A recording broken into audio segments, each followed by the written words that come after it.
Another step toward normal. Certain limits are coming off retail and restaurants. It's something. From Red Bank to Long Branch, we'll see how local leaders are stepping up to actually help businesses during this lasting strain. You know what else could help? Outdoor dining. Nice weather. We'll check the week with meteorologist Michelle Powers. I'm Nick Medanis. You're watching News 12 New Jersey.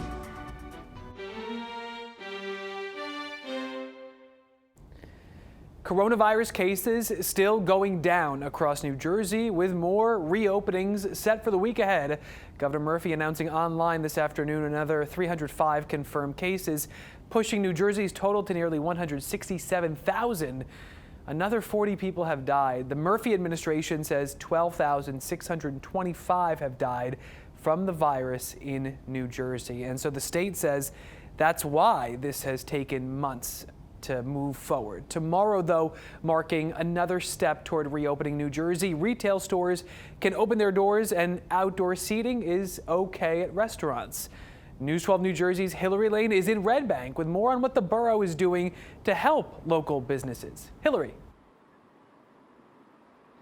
Nick, you'll see road closures here and businesses expanding to outdoor spaces like sidewalks. We spoke to business owners here, and after 3 months of pain and suffering, as they explain it, they say they are finally so excited. Things are looking up and really excited about a sense of normalcy. Here's a look at Red Bank on a Sunday afternoon. It's quiet now, but that's expected to change tomorrow when both shopping inside retail shops and outdoor seating at restaurants is allowed to resume. The borough of Red Bank is allowing businesses to temporarily expand onto sidewalks, alleyways, parking lots, and driveways to make for safer shopping and dining. Some business owners say they think the area will have a street fair type feel.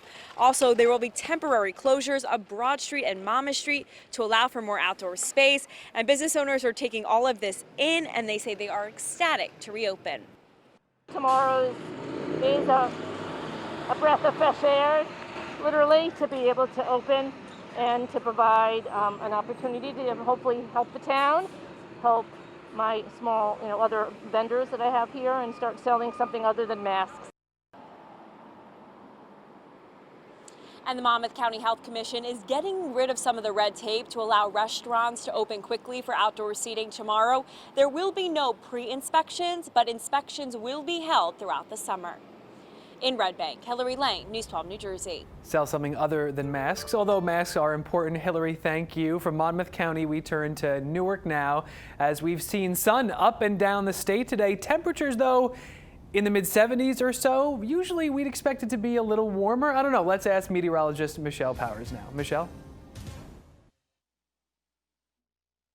Yes, it should be a little bit warmer, but I think we'll take it. No complaints with this weekend. It was a nice change because we were starting to see some of that heat and humidity build the end of last week, and this was a refreshing change for us. And speaking of refreshing, look what we woke up to this morning. We had 37 degrees in Walpack. Sandyston 40, High Point 44, Howell 46 degrees. So yeah, definitely feeling a little chilly and not very June-like. But today was a gorgeous day, a lot of sun, a couple of fair clouds, and really comfortable conditions. It's the humidity levels, I think, that are making this weekend extra special. Really low. I mean, off the charts low. These are the dew point temperatures, and anything that is 40 or below is exceptionally dry, and we're starting to see some 30s north and west. That's also an indicator that temperatures tonight are going to be cool. We are quiet locally and throughout the region. You have to go south of New Jersey to see some of those storms. And as we start this week, that's where the wet weather is going to be. High pressure protects us to the north and also keeps us on the cooler side. So here's the planner for tonight. If you want to have dinner outdoors, if you want to go for a walk outside after dinner, perfect for that. But it will get cooler overnight. We'll have more on that forecast coming your way. Nick, back to you. Michelle, thank you. Up and down the state, we've seen towns and cities adjust local laws to help businesses. News 12 New Jersey's Keith Kosinski continues our coverage now in Long Branch. For businesses here in Long Branch, Monday is a new beginning. Super excited to just be back. I think we're all hungry to start interacting with people again. Susan Kelly is the store manager for Charleston Shoe Company at Pier Village. Her store shut down for over 5 weeks during the coronavirus pandemic. She tried curbside pickup, but it wasn't effective. On Monday, she reopens at this temporary shoe shack within feet of her parent store, allowing for more of an open-air shopping experience. Women like to touch, they like to see it, they like to put it on the floor, they like to see what the color looks like, and now that we're open, they can do it again. Susan hopes to capitalize on increased traffic in the area on Monday, as Phase 2 reopening also gives restaurants the green light to begin outdoor dining.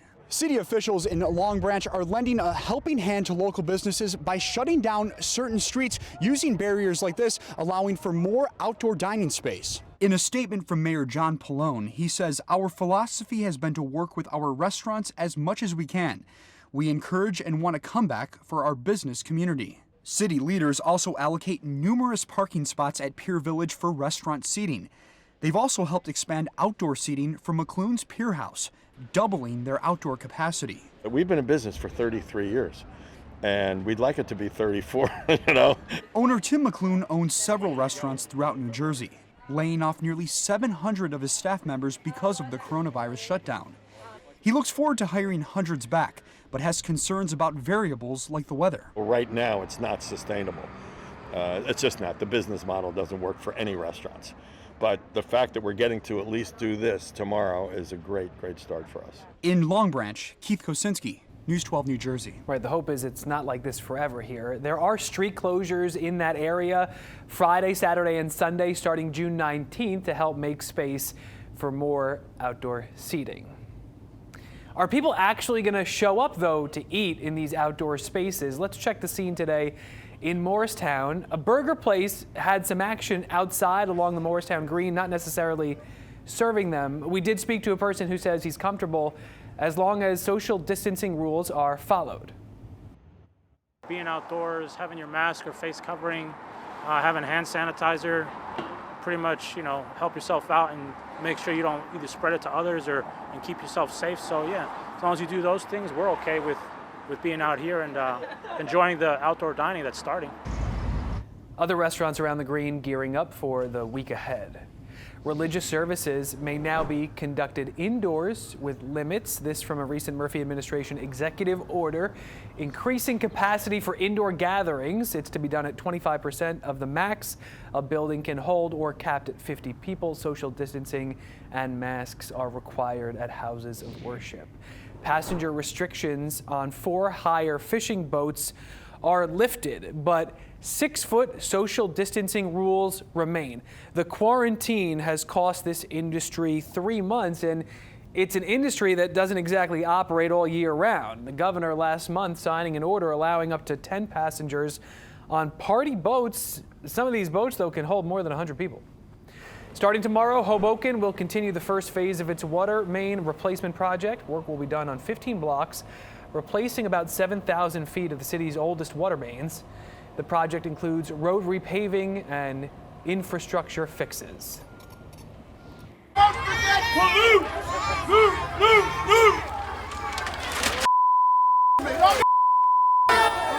A protest in Little Egg Harbor turns violent. This video showing a man pushing a woman down. The woman participating in a Black Lives Matter march, the man said to be a white pride protester standing on the sidelines. This happening near the Edward Thornton Community Center. The man not detained at the protest, no word on if any charges were filed. Nobody's tearing down the Christopher Columbus statue in West Orange, but the mayor says after talking to residents the last several days, he's taking it down. The legend of Columbus does not match the history, and today, the man and statues or monuments celebrating his life are divisive and a symbol of hate and oppression, and cannot remain as part of our community. He says the city will find a more appropriate message as a replacement. It's unclear when that statue there is going to be taken down. In New Orleans, a statue of John McDonough is removed from Duncan Plaza and thrown into the Mississippi River. Protesters doing it last night. McDonough, a slave owner who died in 1850, he left $2 million in his will to Baltimore and New Orleans to build public schools. Crews in Kentucky remove a Jefferson Davis statue from the Capitol Rotunda. Davis, a one-time U.S. Senator, also President of the Confederate States. A statue of an Italian journalist in Milan is vandalized. There is already a petition to remove it. In 1935, the journalist bought a 12-year-old girl and married her. He died 20 years ago. A night of unrest in Atlanta following that deadly officer-involved shooting we told you about. Rayshard Brooks is dead. He got away from police with a taser gun after failing a field sobriety test, according to authorities. Officers say he was resisting when he got away. There's body cam footage. It's out there now. It shows how quickly things turn chaotic. Atlanta's police chief resigning after the incident. One police officer fired as a result.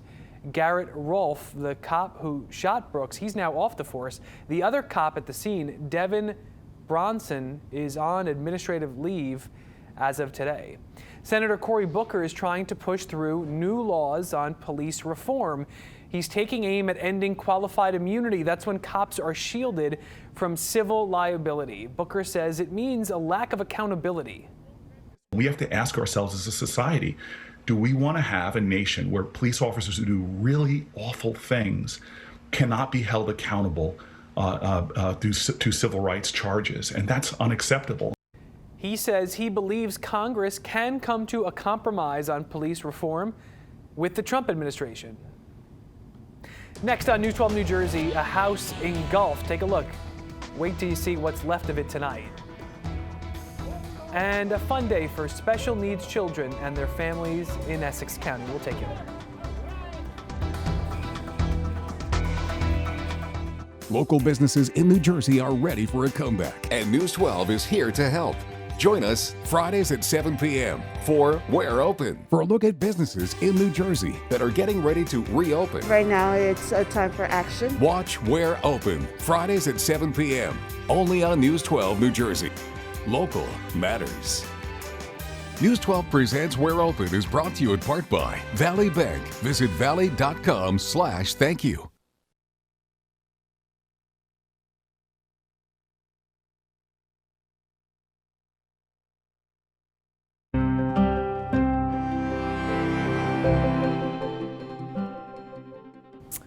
Thanks for staying with us this evening. Take a look at these photos. This is Dunellen, Middlesex County. At least one home on Center Street engulfed. That's the fire, and this is the aftermath. You can see damage to the two homes still standing, a car. This was around 6 in the morning. We are still trying to get more information about what happened. Nearly 100 firefighters taking on a 3-alarm fire this morning in Newark. One sent to the hospital with non-life-threatening injuries. Authorities say it happened at around 9 o'clock. 3 vacant buildings on South 16th Street damaged. A cause is unclear tonight. And new tonight, Atlantic City police pull a man from a burning car. You can see it through the police body camera. The 29-year-old unconscious in the driver's seat following a crash. This was just before 4 in the morning on Route 30. An EMT helped as well. 2 nearby fishermen actually cut the seatbelt before the cops got there. It's unclear how the driver is doing tonight. A New Jersey company is recalling some 43,000 pounds of meat, afraid it could be contaminated with E. coli. Lakeside Refrigerated Services is out of Gloucester County. The raw ground beef items produced June 1st, don't eat it. It's sold at places like Walmart. We are set for another week of reopenings like outdoor dining. Will the weather cooperate? Let's get over to meteorologist Michelle Powers for the latest. Michelle? Yeah, I think for the most part it will this upcoming week. We're not looking at rain chances until the end of the week, maybe Thursday, Friday, Saturday, but that's not even very widespread. It looks to be isolated. So stay with us for much more on that forecast. But beautiful weather tonight. Temperatures today a little cooler than average. Highs again in the 70s, 60s down the shore. But this is continuing for tonight as well. So temperatures tonight a little cooler than average. Once again, maybe not quite as low as what we had last night. 37 degrees there in Walpack. So here's a look at the headlines. Now, Flag Day, I forgot to mention that earlier. It's turning into a great evening. It's nice, it's comfortable, getting a little chilly, but this will last just a day or two because past Wednesday, that's when the heat and humidity begins to come back, and I think you'll really feel it probably by Friday and Saturday, and maybe even on Sunday. That's where temperatures begin to really warm up. Storm risk comes back. I have Friday here. There's a chance of some thunderstorms developing. So tonight, none of that. It's so nice and so calm. We have great weather in Boonton and all around the state. It's just that it'll get a little cool. So evening numbers, once the sun sets, are going to drop. And then overnight, it gets even cooler. We should see lower 50s there, maybe some upper 40s. And then we wake up to some sunshine in the morning. And this is what we're looking at by the afternoon. We have 70s once again, 60s closer to the shoreline, closer to the water. But anyone west of the parkway certainly could warm up into those middle and even some upper 70s. So nice and quiet weather-wise. High pressure keeps those storms away for now. I'll have more on when they do come back in your 7-day forecast. Nick, back to you. One dog coming right up. Kids having some fun today in Livingston. Friendship Circle, a nonprofit that helps special needs children and their families, hosting an outdoor carnival. They were able to play some games, win some prizes, all by staying safe inside the cars. Now that the kids are allowed to get out in a safe way, they're going to be in their cars driving around, going from booth to booth as you would in a regular carnival. Families have been overwhelmed. I mean, we were working the phones and they were just trying to understand, you mean our kids can actually come out and they can be part of a carnival? They were just so amazed, and seeing the first cars pulling in and the smiles, it's already worth it. The kids are also invited to help make a large chalk mural as a thank you to EMS workers. Could a smartwatch save your life? News 12's Andrew Enger shows us one that might in the download.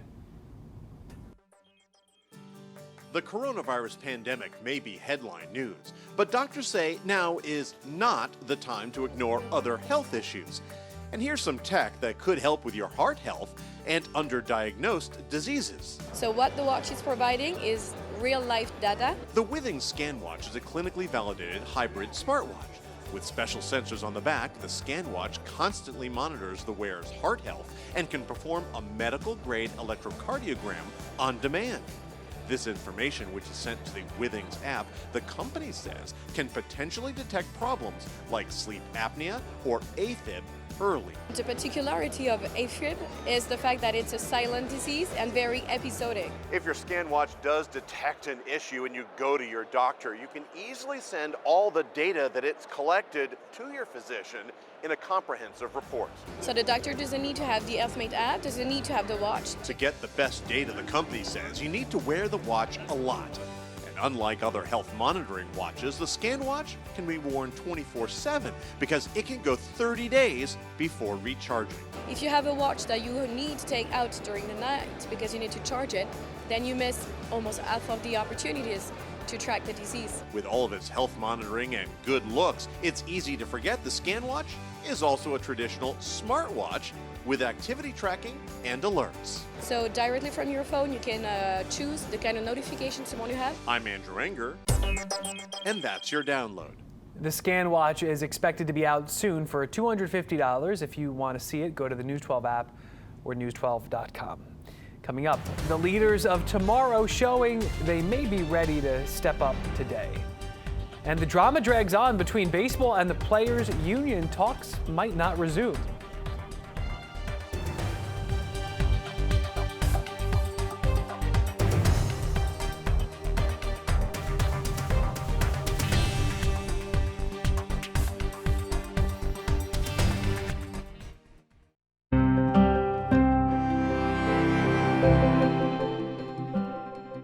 The leaders of tomorrow showing they may be ready to step up today. The student government at Caldwell High School raising $6,000 by selling original t-shirts. The money is for the West Essex First Aid Squad and the Caldwell Food Pantry. The students sent letters with a simple message: thanks for all you're doing during the crisis.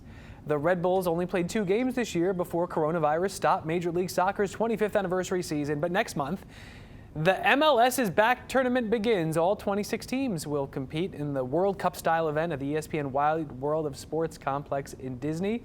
No fans. Teams must follow COVID protocols, including regular testing and temperature checks.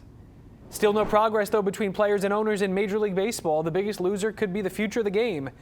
The Players Union last night rejecting the league's latest proposal. That was a 72-game season at 80% prorated pay. Talk seemed dead now. The league, though, can still set a date for the season to begin, which could be 50 games, which most say would be kind of weak. Always strong is Michelle Powers. Thank you, Nick. All right, let's take a look at the week ahead here. It was nice over the weekend. How long will this trend last? Well, with high pressure around, it's going to keep the storms away for several days. So this will build to our south. There's going to be a cutoff low that develops and gets stuck there. Meanwhile, our weather is nice. There may be more clouds building during the middle of the week. And then Thursday, there's a chance of showers, maybe some storms over the southern half of the state. There's a chance on Friday and again on Saturday. But as you can see here, it's not very widespread. During this time, though, the heat will build and so will the humidity. So it'll be easier to see those storms bubble up. And by Thursday and Friday, we're only up to a 20% chance. So stay with us for more on that. Tonight, it's clear. It's chilly once again. Temperatures falling back into those 50s. Come tomorrow, we have highs in the 70s again. Shore locations in the 60s. Take a look at that 7-day forecast. All right, so past Wednesday, we could see 80s return, and it definitely looks like a hotter weekend. That's your local weather.